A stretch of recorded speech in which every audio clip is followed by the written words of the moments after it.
Salut les amis, c'est Kelly et aujourd'hui je vous retrouve pour un nouvel épisode de Café Citation. Comme hier, je vous invite à me dire ce que vous avez dans votre tasse aujourd'hui. Pour moi, c'est du thé. Du thé froid, mais du thé quand même. D'ailleurs, il est super bon, je suis super contente. Et aujourd'hui, la citation dont on va parler, c'est « Better done than perfect ». Donc, il vaut mieux fait que parfait.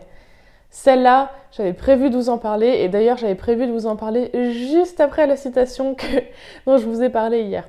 Pourquoi ? Parce qu'elles vont ensemble.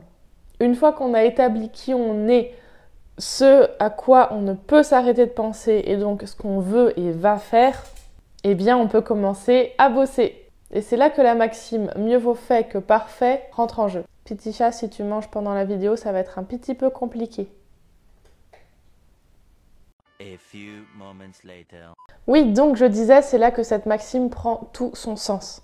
Pourquoi ? Parce que si on attend que les choses soient parfaites, on ne les fait jamais. La preuve, cette vidéo, ça fait 2 semaines que je dois vous la tourner. Enfin, celle d'hier, ça faisait 2 semaines que je devais la tourner. Et je repoussais, je me disais, ça sera jamais assez bien.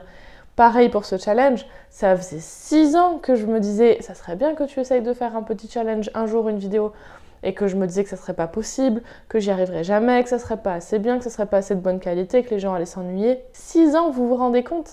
Et au final, j'ai été poussée par une amie et me voici depuis 2 semaines. Je m'en sors et ça va de plus en plus vite, mais ça c'est un point dont je vous parlerai un petit peu plus tard. Et ça va, je suis encore vivante, il n'y a pas mort d'homme, tout va bien. Et au contraire, je suis super contente d'avoir fait ces vidéos. Mais si je ne m'étais pas libérée de mon perfectionnisme, à aucun moment est-ce que j'aurais fait ça. C'est en faisant qu'on progresse, c'est en forgeant qu'on devient forgeron. On les connaît toutes ces citations et pourtant on reste bloqué dans des situations qui ne nous conviennent pas, on reste bloqué à ne pas faire les choses dont on rêve. Donc si vous avez regardé la vidéo d'hier, vous savez maintenant ce dont vous rêvez et maintenant il ne vous reste plus qu'à vous lancer.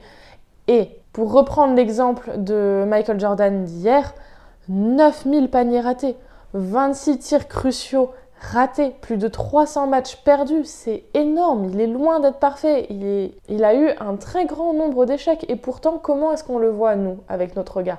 On le voit comme un des plus grands joueurs qui n'ait jamais existé, on le voit justement comme quelqu'un qui a un talent et une force incroyable dans ce qu'il fait, on le voit presque atteindre la perfection.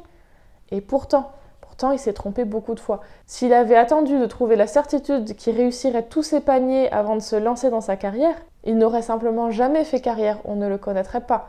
Si vous voulez vous mettre au dessin, si vous voulez commencer à faire de la musique, combien de dessins ratés et de fausses notes vous allez devoir entendre ? Énormément, elles ne se compteront même pas. Mais c'est en faisant et en refaisant sans essayer d'atteindre la perfection, que vous réussirez un jour à vous en rapprocher. J'en fais complètement l'expérience en ce moment parce que grâce à ce challenge, je me rends compte que je travaille plus vite, de façon plus efficace, je me prends moins la tête et au final j'ai posté des vidéos où moi j'ai l'impression d'avoir fait quasiment aucun effort et j'ai l'impression d'être tellement insatisfaite de moi et être tellement loin de ce que j'aurais voulu produire. Et pourtant j'ai des retours de votre part qui sont géniaux, qui sont gentils, qui sont fantastiques. Ce sont des choses qui vous ont plu et qui vous plaisent. Et donc je me dis que si jamais j'avais écouté ma peur de pas faire les choses de façon parfaite, je ne les aurais jamais faites, je n'aurais jamais eu l'occasion et le loisir de partager tout ça avec vous. Je n'aurais peut-être pas forcément aidé quelqu'un ou fait réfléchir quelqu'un ou donné une astuce à quelqu'un que j'aurais voulu lui donner. Et c'est triste, c'est dommage. Et même si maintenant vous avez l'impression que vous êtes nul, que ça sert à rien, si jamais vous continuez, vous êtes sûr, je vous le dis là maintenant, entre vous et moi, je vous le garantis, vous êtes sûr que vous apporterez de la valeur à quelqu'un en le faisant. Un jour. Peut-être pas maintenant, peut-être pas demain, d'ailleurs, peut-être même que si, peut-être même que vous allez faire quelque chose, vous allez le partager et ça va changer la journée de quelqu'un. Dans tous les cas, le fait que vous vous entraîniez régulièrement, que vous fassiez, que vous refassiez, que vous répétiez, etc., tout le temps, ça vous permettra de progresser. Jamais j'aurais cru pouvoir vous parler comme ça, faire des conversations de vous à moi via une caméra et le faire sans bégayer, le faire sans préparer ce que je dis. D'ailleurs, comme je le disais hier, je vais poster cette vidéo, ça va me sembler tout pourri, mais c'est pas grave, au moins je sais que j'avance. J'avance dans mon élocution, j'avance dans mon montage, j'avance dans la façon dont je construis mon setup pour vous parler.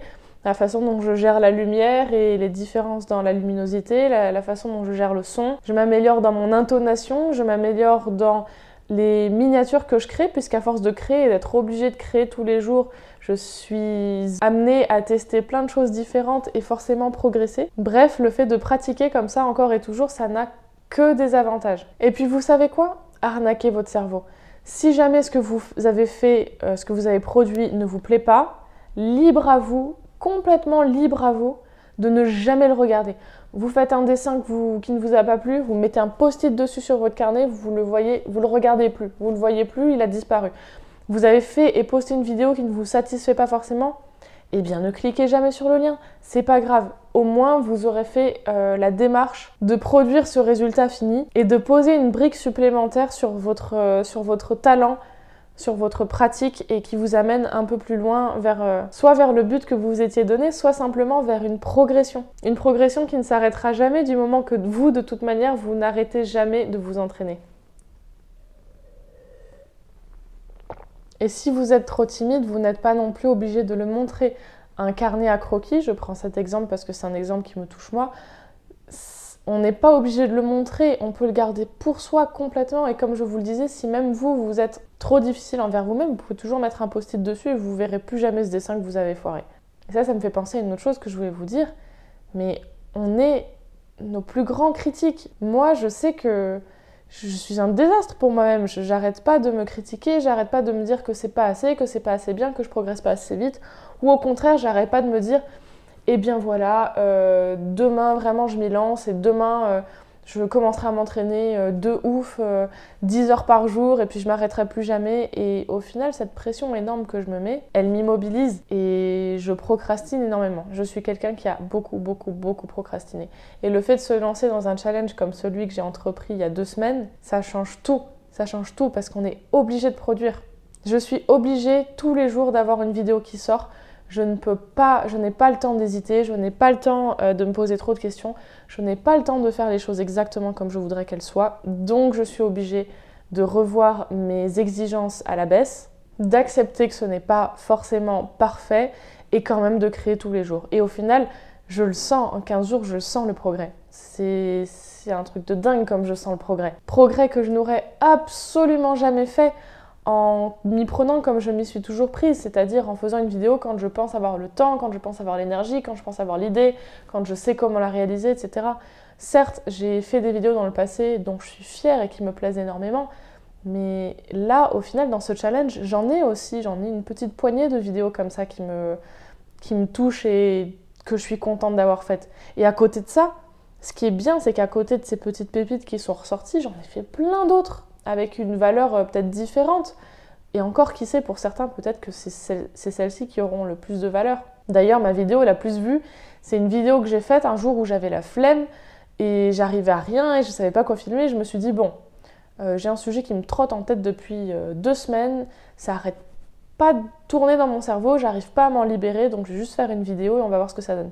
Au final, c'est la vidéo qui m'a valu plus de 1000 vues. Pareil pour mon autre chaîne, ma vidéo la plus vue qui a 111 000 vues actuellement, c'est une vidéo que j'ai faite complètement à l'arrache et j'étais pas sûre de vouloir la faire et je me suis dit, il y a une mauvaise lumière, il pleut, je suis chez ma mère, la table elle est foncée, c'est pas joli, j'arrive pas au résultat que je voudrais et le résultat c'est que c'est la vidéo la plus appréciée.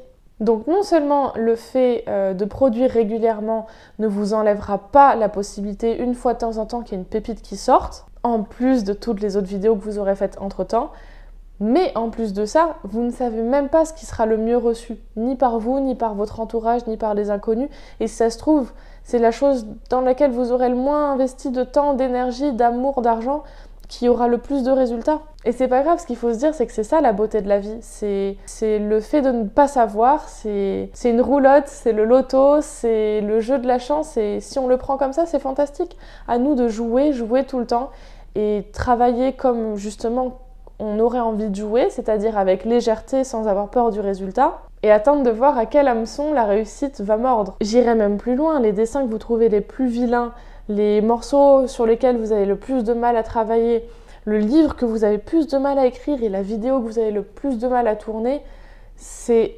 eux tout cela, une fois fini, qui vous auront apporté le plus. Parce que même si le décalage entre ce que vous auriez voulu et ce que vous avez fait est immense, et justement parce que ce décalage-là est immense, eh bien le progrès, si ce dernier est quantifiable, n'en est que plus grand. Bah oui, c'est une tâche énorme et qui était compliquée pour vous, pour laquelle vous aviez du mal à vous décider, le fait de l'avoir fait et fini, ça vous a fait passer de là à là. Vous ne vous en rendrez peut-être pas compte sur le moment, vous ne vous en rendrez sûrement pas compte pendant que vous êtes en train de le faire, mais plus on a de peur quand on essaye de se lancer dans un projet, plus on a de satisfaction et plus on a de progrès quand on l'a fini. Ça, c'est encore un sujet pour une autre vidéo.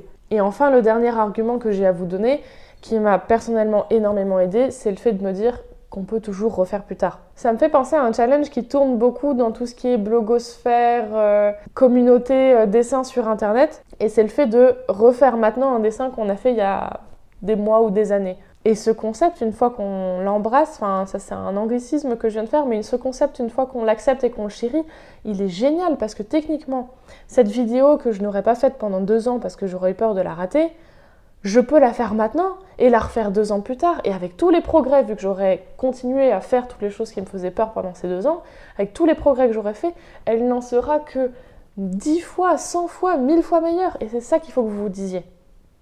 Vous pouvez toujours refaire ce dessin, vous pouvez toujours réécrire ce livre. Au mieux, ce livre que vous avez eu peur d'écrire pendant des années, si jamais vous suivez mon conseil et que vous faites la chose maintenant, au mieux, il a eu un succès de fou, il s'est super bien vendu, vous vous êtes fait de l'argent, vous vous êtes rassuré, vous avez eu du succès, vous avez eu des compliments. Et quand bien même il serait plus loin de votre exigence que ce que vous auriez voulu, le succès est indéniable et vous serez content de l'avoir fait. Au pire, c'est un flop total, personne ne l'a lu, et donc, ça veut dire une chose géniale, c'est que vous pouvez recommencer. Si cette idée, comme ce dont on parlait hier, elle continue de vous trotter dans la tête, et que vous continuez à ressentir le besoin, l'intuition, l'envie de vous replonger dedans et de l'améliorer, vous êtes libre de le faire. D'ailleurs, je vous ferai ça un jour, je vais choisir quelque chose à dessiner, je pense à un autoportrait, mais je ne suis pas encore sûre, et je vais le dessiner tous les jours pendant 2 semaines, ou alors je vais le dessiner 10 fois à la suite. Bref, je vais répéter, et je vous montrerai par A plus B que le progrès, il est obligé d'arriver si on se lance et que la seule chose dont on a besoin pour progresser, c'est de se lancer. Allez, j'en ai fini, j'espère que c'était pas trop long. Si vous avez aimé cette vidéo, qu'elle vous a encouragé, qu'elle vous a motivé, qu'elle vous a donné un coup de pied aux fesses, qu'elle vous a peut-être changé votre façon de percevoir les choses, ce que j'espère vraiment du fond du cœur, laissez-moi un petit pouce bleu, ça me ferait tellement plaisir, ça me permet de mieux me faire connaître quand vous mettez des petits pouces bleus sous mes vidéos. Vous savez, les petits pouces comme ça là. Ça permet à l'algorithme de plus facilement me trouver et me recommander à d'autres personnes qui surfent sur YouTube. Donc je vous en serai très reconnaissante, je vous fais de très très gros bisous et je vous dis à demain. Ciao!